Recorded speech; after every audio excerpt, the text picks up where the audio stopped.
hindi. Ang imo nga leg is very gato po. Sige, dyan. Na.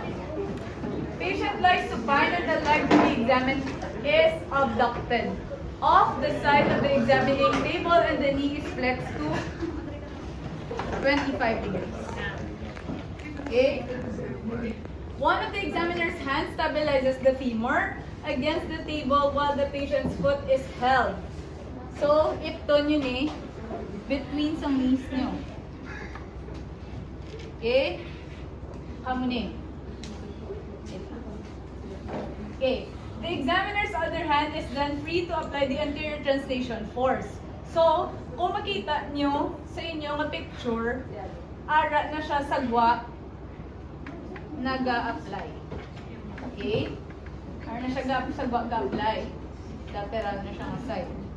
Sige, wait. Okay lang ako. Basta mag-isip. Okay rin. Sige. So,